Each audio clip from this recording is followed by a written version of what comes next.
안녕하세요. 절대갑TV의 명범 PD 한PD입니다. 자, 굶어 죽기 딱 좋아 국민 자격증이라는 이것 응시 자격자 7만 명이 최저다. 자, 요 카피가 나왔는데 이게 이제 공인중개사 시험을 이야기하는 거예요. 자, 공인중개사 시험이 인기가 떨어지고 있다. 자, 이게 최고 인기가 좋았을 때가 2020년 부동산이 급등할 때는 인기가 있고 부동산이 폭락할 때는 인기가 당연히 떨어지겠죠. 자, 매달 1200곳이 문을 닫아요. 물론 매달 창업하시는 분들도 많아요. 그런데 매달 문을 닫는 사람이 창업하는 사람보다 지금 많아요. 확실히. 자, 그 공인중개사의 지금 현재 영업사항을 제가 조금 더 자세히 알려드릴게요. 제가 부동산 하니까 너무 잘 알겠죠. 그리고 저도 부동산을 오래 했으니까 부동산을 해야 되는 사람과 하지 말아야 될 사람들 제가 잘 구분해서 설명해 드릴 테니까 관심이 없으면 이게 내 길이 아니다 하면 굳이 공부하실 필요 없어요. 그죠? 자, 산업인력공단에 따르면 올해 공인중개사 자격시험의 응시자와 합격자 수는 2016년 이후 7년 만에 가장 적은 수준이다. 가장 적다 이거예요. 7년 만에. 그런데도 불구하고 총 합격자가 42,615명. 엄청나게 많은 거예요. 엄청나게. 자, 이 중에서 개업하시는 분들이 10,000명도 안 되겠죠? 10,000명도 안 되죠. 매 1,000명 정도밖에 안 돼요. 합격률은 23%. 그럼 나머지는 다 뭐예요? 장롱 자격증이죠. 그죠? 고생만 해놓고 생전 써먹지도 않는 거야. 그런 분들이 태반이야. 근데 여러분들 뭐로 이걸 따가지고 따느라고 얼마나 고생이 많아요. 그죠? 물론 뭐 머리가 좋으신 분들은 뭐 몇 개월 공부해서 따시지만 평범하신 분들은 그냥 2년 이상 공부하시는 분도 많아요. 2년 이상. 그거 쓸데없는 짓이에요. 쓸데없는 짓. 자, 28만 7,756명이 시험을 봤다 이거야. 그죠? 지금 뭐 수능이 한 40만 명 본다고 하면 지금 공인중개사가 28만 명이니까 이게 40대, 50대의 수능이라고 그러잖아요. 일명 그렇게 얘기를 해요. 자, 이것도 줄어드는 거야. 줄어드는 거야. 자, 지난해 대비 시험 신청자는 10만 명 이상, 응시자는 6만 4천 명 감소했다. 뭐 부동산 가격이 똥값 되니까 그죠? 이렇게 감소를 했다라는 거예요. 1, 2차 합친 합격자도 2만 명 가까이 줄었다. 그러면 전에는 한 5만 명 이상 합격했다는 얘기네요. 5만 명, 6만 명. 야, 이건 뭐 그냥 합격 자격증을 남발하는 거죠. 그죠? 자, 이 너무 많은 합격자를 내보내는 것도 이 부동산 시장의 어떤 그 퀄리티를 떨어뜨리는 거야. 그러니까 그 공인중개사 중에서도 그 요번에 그 전세 사기에 같이 공모해가지고 우리 젊은이들을 등쳐먹은 놈들이 있잖아요. 그죠? 그런 놈들 뭐 자격증을 빌려서 했던지 어쨌든 자, 이렇게 응시자가 7년 만에 최소치이다. 합격자도 최소다. 자, 여러분 제 생각으로는 이 공인중개사 성격에 맞는 사람이 있고 안 맞는 사람이 있어. 그걸 일단 명확히 구분하셔야 돼. 해보고 딱 보고 나는 안 맞는다. 사람을 많이 상대해야 되고 그리고 사람들의 그 뭐랄까요 모든 그 문제점들을 다 해결해 줘야 되는 거거든요. 부딪혀가면서 그리고 엄청난 그 항의가 돌아요. 여러 가지 문제 과정에서 그것도 잘 미끄럽게 해결할 수 있어야 되고 그리고 거래를 성사시키려고 하면 굉장히 뭐 실력도 있어야 되고 비율을 맞춰줘야 되고 분위기 파악도 해야 되고 여러 가지가 필요해요. 그래서 이게 결코 쉽지가 않다라는 거예요. 그리고 저도 공인중개사 하다가 그만둔 이유는 이제 그런 점 때문에 그만둔 거야. 이게 손님들하고의 어떤 관계, 그죠? 손님들하고의 관계를 풀어가는 점, 거래를 풀어가는 점이 쉽지 않다라는 거예요. 왜냐면 항상 이게 거래 계약을 하려고 하면 내 입장과 손님 입장은 틀린 거거든. 내 입장은 당연히 가격 싸니까 이거 당연히 거래해 계약서에 도장을 찍어야 되는데 손님들은 확신이 없거든. 그리고 그 사람이 어떤 생각을 하는지 모르거든. 그러다 보면 답답한 과정이 보이더라 이거야. 그래서 저는 아예 나하고는 안 맞는다 해서 저는 포기한 거예요. 그래서 이제 취업을 했고 이제 은퇴할 때까지는 이제 직장 생활하고 은퇴 후에는 뭐 그때는 또 다른 일 하겠죠. 그죠? 유튜브도 해야 되고 뭐 강의도 해야 되고 그죠? 그런 1인 지식기업으로 이제 저는 갈 생각이 있는 사람이고, 뭐 부동산을 할 생각은 별로 없어요. 지금도, 나중에도. 저하고는 잘 안 맞더라. 저 같은 사람도 안 맞으면 웬만한 사람 맞지가 않아요. 저도 굉장히 열심히 했던 사람인데. 그래서 저는 그것을 이제 와이프한테 밀었죠. 그렇죠. 저는 부동산 하는 것 자체는 좋아하거든요. 왜냐하면 부동산 시장이 어떻게 돌아가는지를 파악하려면 이 공인중개사 사무실만큼 아는 사람이 없어. 그죠? 공인중개사 사무실만큼 분위기 파악을 할 수 있는 사람이 없어요. 그래서 저는 저 대신에 와이프한테 자격증을 따라 해서 와이프가 공인중개사를 하는 거예요. 그죠? 저희 와이프는 또 성격도 잘 맞고, 그런 서비스 업종에 성격이 맞는 거야. 제가 이제 중요하게 얘기하는 건 공인중개사는 서비스 업종이다. 아주 친절해야 된다는 거예요. 친절하다. 그리고 모든 문제를 부드럽게 처리해야 돼. 근데 남자는 말투 자체가 안 돼. 그러니까 이런 세종시 같은 데서는 이제 주로 거래하는 게 아파트잖아요. 뭐 땅은 이제 남자들이 하지만 땅이라는 게 거래가 많지 않으니까 주로 아파트 가지고 이제 먹고 살아야 되는데 아파트 같은 거는 주로 여성들을 상대한단 말이야. 그러니까 이게 남성들이 하기가 굉장히 어려워요. 그죠? 여성들을 상대하기가. 그러니까 여성들도 남자 부동산 사장님들을 이렇게 대면하는 것 좀 어려워하고 여러 가지로. 그러니까 대부분이 여자들이 하더라는 거예요. 여자들이 맞더라. 근데 여자들도 다 맞는 게 아니에요. 자, 그런데 제가 이렇게 보니까 한 공인중개사 자격증 딴 사람 중에 그나마 적성에 맞는 사람은 10 중에 3밖에 안 되더라. 통계적으로 10 중에 3밖에 안 되더라라는 거예요. 저는 그렇게 생각해요. 이 공인중개사를 하시는 분들이 돈을 생각보다 못 벌어요. 많이 버는 것 같지만 뭐 벌 때는 조금 벌어요. 벌 때는 좀 버는데 시장이 좋을 때는. 그러나 시장이 좋을 때와 안 좋을 때의 그 차이가 엄청나게 크다. 시장이 좋을 때가 10일 중에 3일이면 7일은 시장이 안 좋아. 그래서 이것만 가지고 부부가 공인중개사 사무실을 오픈해서 이걸 먹고 살겠다고 하면 그거는 굉장히 어려운 그 경제 상황에 부딪힐 수밖에 없어. 그래서 가장 좋은 거는 그나마 이제 공인중개사 체질이 맞는다고 하면 여자는 사무실을 하시고 남자는 직장을 다니시고, 그죠? 은퇴 후에도 남자는 부동산을 하시면 안 돼. 그러니까 적성에 안 맞는데 굳이 할 필요 없다는 건 뭐 적성에 맞으면 하셔도 되고. 그렇지만 가성비가 떨어져. 가성비가. 여러분들 남자도 뭐 은퇴 후에 할 일들 많거든요. 그 아파트 예를 들어 주택관리사 따가지고 아파트 관리소장 하면 요즘은 한 400만 원 줘요.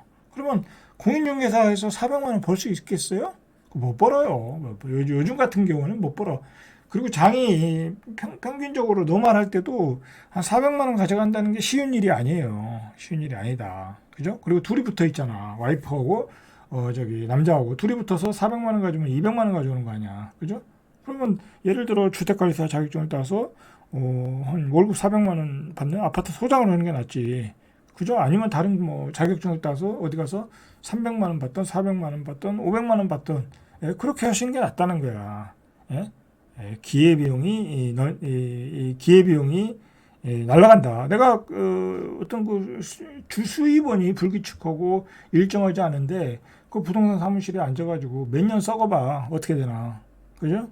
자, 그 사이에 나는 딴 데 가서 뭐 다른 일을 한다 그러면 계속 돈이 모이는 거잖아요. 그죠? 그게 낫다. 그리고 두 사람이 공인중개사가 둘이서 이렇게 해버리면 의료보험도 안 되잖아. 그죠? 내가 어디 직장을 다니면 내가 의료보험을 할 수 있잖아요. 의료보험은 회사에서 내주고 내가 받내고 그렇게 할 수 있잖아. 그죠? 그렇기 때문에 요즘은 그런 현실을 많은 사람들이 아는 것 같아. 그리고 일도 많아졌고, 직종이 많아졌고. 그러니까, 저거 뭐 따봤자 뭐 써먹지도 못할 거 뭐 굳이 따겠냐. 그러니까 제 생각은 그래요. 우리 이제 구독자들이 은퇴하시는 분들이 많잖아요. 이런 거 하지 마시고 차라리 예를 들어 기술 자격증 따라. 기술 자격증. 아니면 좀 공부 잘하고 머리 좋으신 분들은 요즘은 법무사도 따더라고. 그죠? 법무사 따시든지 더 공부 잘하시는 분들은 좀 어렵던데 감정평가사. 그죠? 아니면 손해사정인. 손해사정인도 괜찮은 것 같아. 제 인근에 이제 그 손해사정인들이 아시는 분들이 있는데 바빠. 그 사람들 무지하게 바쁘더라고. 뭐 손해사장인은 뭐 그리고 노무사도 좀 어려운데 뭐 손해사장인은 조금 공부하시면 그것도 쉽지 않을 것 같아요. 근데 조금 대학 나오시고 무엇이 공부에 조금 자질이 있으신 분들은 제가 보기엔 손해사정리는 딸 수 있을 것 같거든요. 근데 일이 많다고. 그죠? 물론 이제 젊은 분들이 하니까 그 속에서 또 경쟁도 해야 되는데 뭐 그러시던지 아니면 난 조금 더 잘하면 세무사를 따시던지 어떤 분들은 법무사도 따더라니까. 그죠? 그렇더라니까. 저도 지금 이제 은퇴를 앞두고 저도 이제 자격증 하나 또 따가려고 조금 어려운 자격증인데 기술사 자격증을 따려고 공부를 하고 있어요. 공부를 하고 있어요. 뭐 그렇게 해서 전문가가 되는 게 낫지. 그 방면에 전문가가 되는 게 낫지. 뭐 공인중개사 사무실 차린다는 것은 굉장히 기회비용을 날릴 수 있다. 그리고 여러분들이 모르시는 것 중에 하나가 아주 중요한 얘기인데 이 각 지역에 이제 공인중개사들이 있잖아요. 그럼 그 지역에 이미 터줏대감들이 있어. 그 사람들과 경쟁해서 이길 수가 없어요. 왜냐하면 그 사람들은 이미 거기서 한 5년, 10년 했던 사람들이기 때문에 데이터베이스를 다 가지고 있어. 손님을 다 깔고 앉아있다니까. 그렇기 때문에 초보자들이 들어가서 그 사람들을 이길 수가 없다. 그죠? 그런 점에서 이 공인중개사의 시간과 노력, 뭐 그것을 투입하는 것보다는 다른 자격증들, 예를 들어 지금까지 말한 것들, 아니면 조금 좀 난이도가 낮은 뭐 전기 기사라든지, 그죠? 그런 것도 따가지고 전기 기사도 어려워요. 절대 낮진 않아요. 뭐 그런 거 따가지고 뭐 취업해도 300만 원은 받잖아요. 그죠? 뭐 그렇게 하는 게 훨씬 낫다. 그죠? 그런 기술 자격증이라는 것은 일을 해보시면 아시겠지만 시간이 가면 갈수록 나의 가치가 올라가. 왜냐하면 내가 자꾸 많은 걸 경험하고 기술이 늘잖아. 그죠? 아니면 예를 들어서 나는 뭐 공무원이었는데 뭐 토목, 건축 쪽에 좀 이 관련 일을 했다. 그럼 그런 분들은 이제 기술 자격증에 뭐 고급, 특급을 가지고 나오잖아. 이제 그런 것 가지고 감리하면 되는 거고. 그죠? 그렇게 나가는 게 훨씬 가성비가 높다. 이제는 뭐 부동산도 이미 꼭지를 쳤고 당분 뭐 이게 10년이 될지 20년이 될지 모르잖아. 이 하락세가. 그렇기 때문에 여기에 투자하는 것보다는 나의 개발에 투자해서 나의 가치를 밸류하셔라. 그게 훨씬 낫다. 그런 점에서 이 공인중개사는 점점 인기가 없을 거예요. 그리고 따봤자 대부분이 장롱으로 갔더라 라는 얘기예요. 또 이 얘기를 해보시죠. 오늘 전셋값이 뭐 지금 폭등을 하고 있다고 그래요. 아파트 전셋 가격이 평당 2,300만 원을 돌파했다. 자, 이 얘기가 이게 우리가 어떻게 받아들여야 되냐면, 자, 이게 지난달 강남 11개구의 평당 아파트 전셋 가격이 다 올랐다. 평균적으로 다 이렇게 다 올랐다라는 얘기예요. 자, 이걸 어떻게 봐야 되냐면, 일단 사람들이 집을 안 사잖아. 그죠? 앞으로도 더 집을 안 살 거 아니야. 그럼 다 전세만 살 거 아니야. 그러다 보니까 전셋값이 올라가고 있고, 그리고 우리는 항상 이게 정부가 아니라 이게 뭐죠? 이게 이 금융 시스템에 놀아나는 거야. 왜냐면, 야, 니들이 집을 안 사? 안 사면은 결국은 이제 은행에서 이제 약간 금리를 낮춰서 전세 자금을 막 빌려주는 거야. 예? 그럼 어떻게 되겠어요? 사람들이, 집 사는 것보단 전세 사는 게 낫겠네? 하고 서로가 전세를 살라고 그럴 거 아니야. 약간의 저금리를 빌려주면. 그죠? 그렇게 되면 전세 가격이 올라가면 언젠간 또 집값이 또 올라간다라고 생각을 막 펌프질할 거 아니야. 그죠? 신문과 언론에서. 그러면 또 우리가 또 집을 사게 만들잖아. 갭투자들 드글드글해지고. 그죠? 그러니까 사실은 우리는 이게 다 조작당하는 거라니까. 조작당하는 거야, 이게. 알고 보면 다 조작당하는 거야. 예? 내가 금리 가지고 이렇게 장난을 친다고. 아니, 전세 자금 대출을 줄여주면 이런 일이 안 일어난다고. 그렇지 않겠습니까? 정부에서 전세 자금 대출을 줄여주면 이런 일이 안 일어나지. 사람들이 안 그러면 반전세로 살면 되거든. 그죠? 이게 생각을 해보세요. 반전세로 사는 것과 전세로 사는 것과는 차이가 있다고. 반전세로 살면 월세가 올라가기 때문에 그건 집값이 자극을 안 해. 그죠? 갭 투자가 안 되잖아. 근데 사람들이 저금리라고 하니까 다 전세로 사는 거야. 그러니까 집을 안 사고 전세값이 올라가면 또 집값이 올려붙일 수 있으니까 그렇게 되면 누가 이득을 보겠어요? 기득권들이 이득을 보는 거지. 뭐 금융회사, 그죠? 뭐 건설회사, 그죠? 다 그리고 땅 가진 사람 그런 사람들이 다 득을 보는 거야. 그렇게 해서 이렇게 시스템을 만들어 놓고 계속해서 사람들이 집을 안 사면 수요가 많을 때 전세 자금을 확 풀어줘서 전세 가격이 폭등하는 거야. 제가 보니까 그렇더라고. 결과적으로 그래. 결과적으로. 그러니까 여러분들 앞으로도 분명히 이제 정부가 집을 안 사면은 이제 집을 안 사면 사람들이 집을 안 사면 정부와 금융계에서 계속 전세 대출을 유도할 거야. 그죠? 그렇게 해서 사람들이 전세를 많이 가고 전세 금액이 올라가면 또 갭 투자로 사람들을 유인할 가능성이 있다라는 얘기죠. 그죠? 그래서 이게 이런 제도 자체를 보완하지 않으면 안 된다라는 거야. 안 된다. 자, 보세요. 전세값이 재차 반등한 건 지난 7월 말 정부가 이거 정부가 농간을 부리는 거니까 역전세 해소를 위해서 막 역전세 걸렸잖아. 그래서 야, 역전세 난리 났다고 그랬잖아. 그죠? 근데 지금 역전세 해소를 위해서 전세보증금 반환 보증을 해줬어. 정부가. 투기꾼들을 위해서 이 제도를 만들어준 거야. 아니면 집 팔아서 하든지 하면 되는데 그 집을 담보로 전세보증금 반환 대출을 해준 거야. 그때부터 집값이 전세값이 올라가기 시작했다라는 얘기예요 지금. 그죠? 그래서 역전세난이 예상됐는데 그 역전세를 해소하고 전세값이 폭등했다. 자, 투기꾼들을 위해서 전세보증금 반환 대출을 해줬는데 결국 누가 피를 보게 됐어요? 임차인이 피를 보게 된 거잖아. 그죠? 임차인이. 그러니까 정부가 이걸 먹는 거예요. 욕먹는. 자, 어쨌든 지금 고금리로 대출이 어려워 매매 수요가 전세 수요로 넘어오고 있다. 자, 그리고 이런 점도 있어요. 자, 임대차 제가 현장에서 보니까 임대차 3법이 시행되면서 이제 2년에서 4년으로 늘어났잖아요. 자, 요즘 경기가 안 좋으니까 사람들이 이사를 안 가. 그죠? 이사를 안 가. 이제 4년을 사는 거죠. 자, 그러다 보니까 전세 매물이 안 나오는 거지. 그죠? 전세 매물이 안 나오는 거야. 자, 그러니까 4년 차에 걸려버린 거야, 지금. 내가 보니까 4년 차에 걸려버린 거야. 매물이 안 나와. 안 나와. 그러면 내년에는 내년이나 후년에는 매물이 많이 나오겠죠? 그럼 전세값이 좀 떨어지겠죠? 그죠? 그렇게 보시면 돼. 또 이걸 가지고 전세 가격이 계속 올라가니까 2024년에 집값이 또 폭등한다. 그렇게 떠드는 투기 강사들이 있죠. 다 헛소리라고 봐야죠. 항상 일상적으로 항상 그렇게 시장을 위협하는 거죠. 가스라이팅 하면서. 뭐 걔들이 나와서 할 얘기가 그거밖에 더 있겠어요. 그죠? 자, 보시면은 제일 많이 오른 데가 송파구라는 거야. 항상 송파구는 뭐 인기가 있는 쪽이니까 오르는 거예요. 잠실 S84가 전달에 한 9억 9천에서 한 12억 5천이었는데 11억에서 13억 한 1억 정도가 올랐네요. 그죠? 한 1억에서 1억 5천 정도가 올랐다. 자, 리센츠도 9억대였는데 이달 거래는 12억대, 11억대 중반 매물은 없다. 많이 올랐네요. 그죠? 많이 올랐어요. 자, 이런 게 뭐예요? 대출을 해주니까. 그죠? 대출을 해주니까. 싼 저리로 대출을 해주니까 이렇게 오르는 거야. 은행 입장에서도 항상 그래요. 돈이 쌓여있으면 안 되잖아.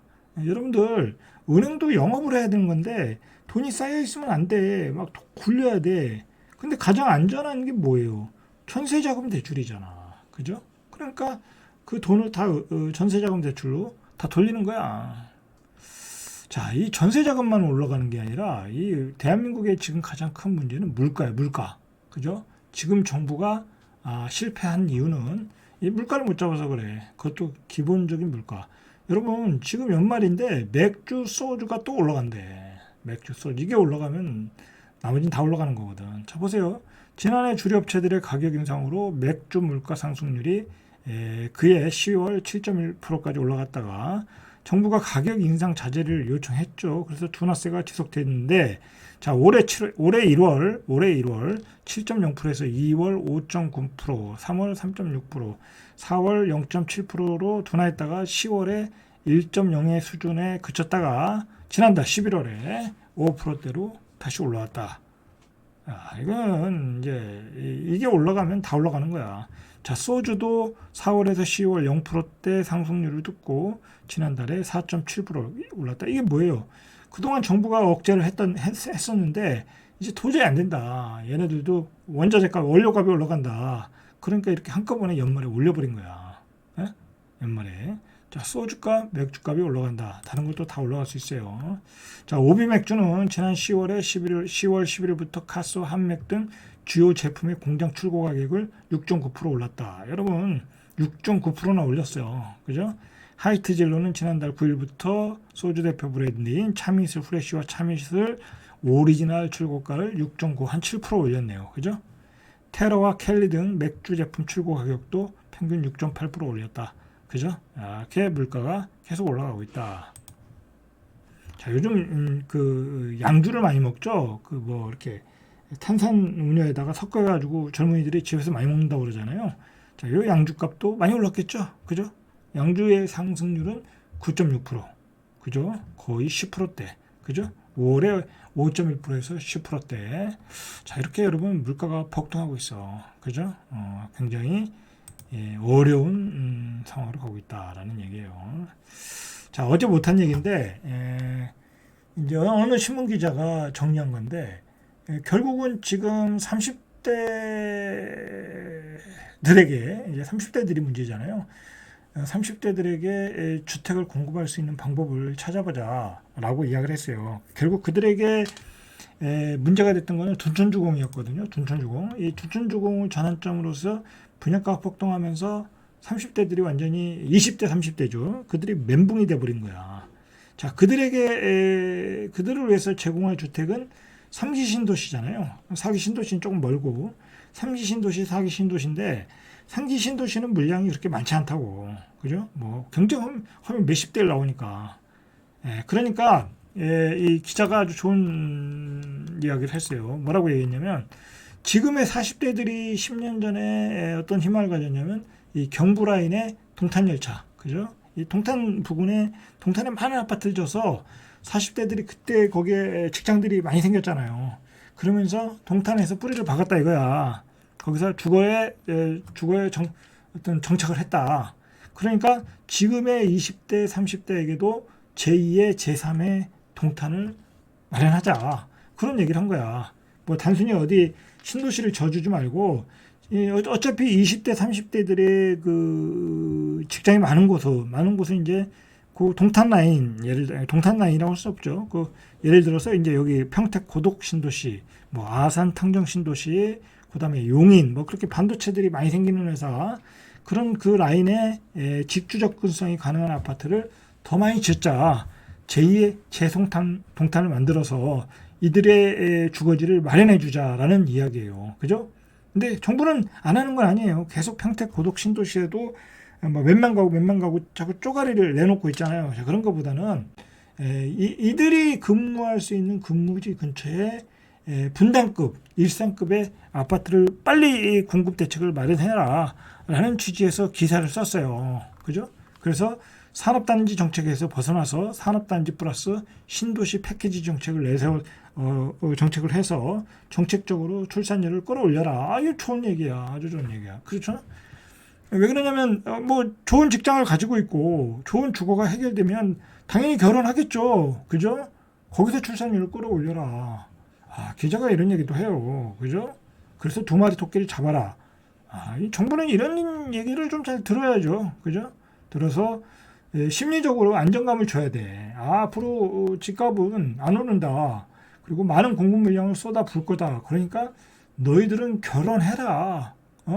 그리고 아이를 낳아라. 그죠? 그렇게 해야지. 찔끔찔끔 발표하면 그것도 뭐 몇백 개를 나오면 아유 난 받기 힘들겠네. 그렇게 될 거 아니야. 그러니까 애들이 결혼 안 한다라는 거야.